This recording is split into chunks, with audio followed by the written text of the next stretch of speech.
Yo, what's up guys? Welcome back. Next match, Cross-Banlist Cup. Still with Group F. Right, let's zoom in. We have, it's an iffy matchup. We have Domain Monarchs versus Tri-Brigade Zodiac. You know, the variant, one of the more popular variants of Tri-Brigade last year. So back in 2021.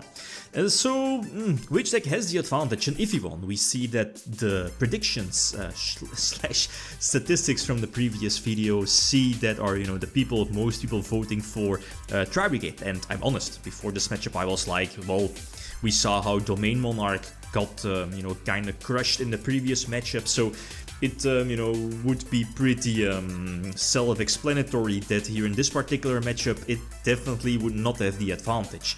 But, you know, the duels still need to be played, so, well, let's take a look at the matchups. But on the other hand, the side deck is of course definitely going to be very important for both of these decks, right? So, first game, and I lose the rock, paper, scissors game. So, as you know, like, Monarchs is a deck that definitely wants to go first. If it's going second, it will have a hard time dealing with not only hand traps but disruption as well.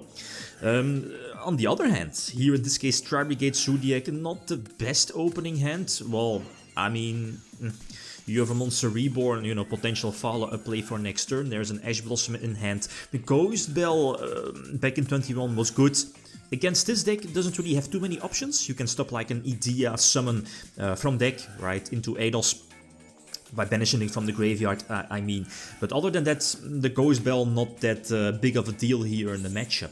Plus, I think we knew the Revolt was there, and the thing is that I guess here in this situation your opponent is like forced to get rid of the field spell, because as you know, as soon as I drop a tribute monster when I control the domain phase up, your opponent can't use the extra deck, so they'll be immediately locked from the extra deck as soon as a tribute monster hits the field. And even though that this setup is not really strong, Domain is just a super ignorant card that just says no against almost any deck that's using their extra deck. So, I guess, what are the outs? The outs here pre-side deck for Tri-Brigade Zodiac is Tribute Summon Driver, I guess, something like that, or Duster, Harpy's Feather Duster.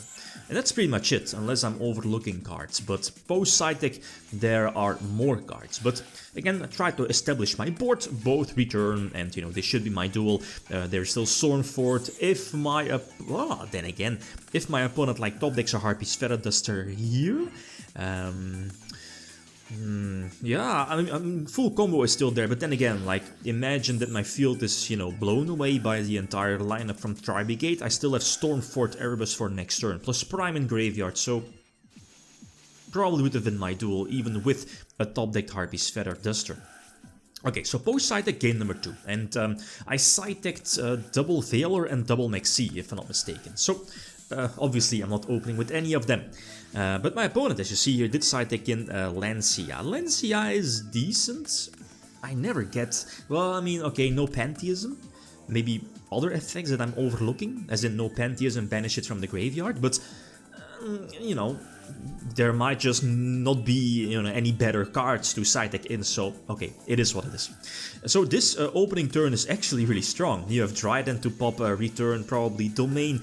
You have Monster Reborn, not that important here in this situation, plus there is a Revolt, but whatchamacallit, the Lancia has been activated, so that kind of prevents me from, you know, banishing my Idea Adels, right, for that combo and Pantheism, but my hand again was really, really good. And I can follow up here with Tribute Summon and again get Domain intact, because Lancia prevents, whatchamacallit, the Shrek from, you know, from banishing something, right? And I believe in this situation you would always be screwed if, you know, I have Domain face up. The Shrek cannot banish any cards on my side of the field because of Lancia, and any tribute, you know, when it hits the field, it will just block the Revolt from activating. So, yep, it's just the grind game. Again, my opponent, I think, has like 2 outs. Duster, obviously Duster. So Revolt hits the field, and that Pantheism before, in the previous turn, got me the effect failure. Important to keep me in the duel first of all. Put Ether in the graveyard. It will eventually be destroyed by battle. But I still have the potential double Tribute Summon, I think, for next turn, plus a Pantheism in graveyard, and an Erebus in hand. So that's definitely strong against a weaker board of, you know, Tri-Brigade. Bouncing back the Prime, yeah, maybe for next turn as well, prevent me, you know, from getting like tribute monsters or fodder on the field, but you have to do something, right? But again, Stormfort is there, so drop Erebus, get Failured. It's not that big of a deal. Was about to, you know, bounce away the link back to the extra deck to prevent the search, but as you know, Domain gives you, when your Monarch attacks into a monster, 800 extra attack, so that's nice. That Konami gave your Monarch deck that extra beneficial thingy. It comes up, it definitely comes up, because the Monarchs only have like 2800, right? Or at least a high level one. So, yep, Monarchs leading. But again, 2 very strong openings. Somewhat lucky with that Domain Lancia. Lancia, well then again, I mean, if it wasn't for Lancia, then I would have searched with Pantheism. The game would probably be much different, but Domain would still be there, probably. So again, number 3, we see Io. Obviously, you can't side deck in Imperial Order and don't have any game featuring Imperial Order. So I do Failure, and this, if I draw a Tribute, then I'm in a very good spot. Especially because, you know, you were able to prevent Tri-Brigade from setting up. So, okay, Io hits the board, and I have to chain with Twin Twister, but here, I guess a bit wishful thinking. But I think this was my only play, like normal summon Idea, try to, again, wishful thinking, use the effect for the double for the other Tribute Summon. But it was either Failure or Ash here in this situation, and yeah, I, you know, would have been able to get Erebus back from the graveyard. So, game number 4. This opening though, I get Exceed, and I'm like, oh no, this is not good. But this reasoning, look at this reasoning. I'm not a huge fan of reasoning, but this is Eric Christensen's decklist, winning decklist from the North American World Championship qualifier from back then. And the one of reasoning, milling Pantheism and double, whatchamacallit, the Monarch Trap, right? And I guess you could gamma the Eidos, but then again, it's just on the graveyard, like double Prime is there, double Trap is there for more tribute fodder. So I guess, yeah, you could definitely keep the Gamma for a Monarch summon. Ether, Testalos, Erebus. Plus there was always Ash as well, okay? I could potentially chain block my Monarch effects with Return, so Gamma would have been useless. You know, it is what it is.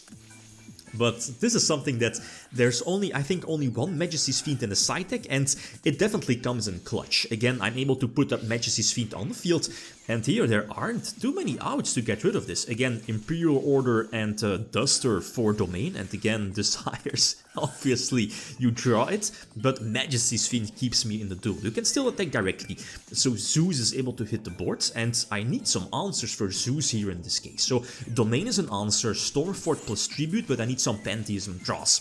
Another Pantheism, so hopefully draw into some tributes. Okay, there is the Ether, so I can, you know, start establishing my board. No Ash Ball summons because of Majesty, so I can, you know, freely search like either Domain or Stormfort, but, you know, just to make sure I'm going for Domain, I probably should have gone for Stormfort. Yeah, that might have been game, unless I'm missing something, or was I playing around, maybe the Revolt, because again, not having Domain on the field. Yeah, something. It's fine though. I side-decked in Scoldings as well. Triple Scolding, basically, you know, prevent the Duster from going off if you're going first. But yups, Domain has this one. Domain has this one. And I'm honest, before this matchup, as I mentioned before, I definitely did not expect this outcome. But I believe, or I feel, the potential gap between ages is important. You know, things in a side deck, for example, like imagine Domain Monarchs being one of the best decks during Tri-Brigade. Imagine then Tri-Brigade would side deck more Spell and Trap Hate. That's something. But it is what it is. That's why the Cross-Banlist Cup is there. So the next matchup we have Twilight versus Insectors. Okay, so back at the upper part here of the Cross-Banlist Cup. So feel free to leave your predictions. Okay, guys, that's it. Thanks for watching. Feel free to leave a comment or like if you enjoyed the video. Leave them signing out. Peace.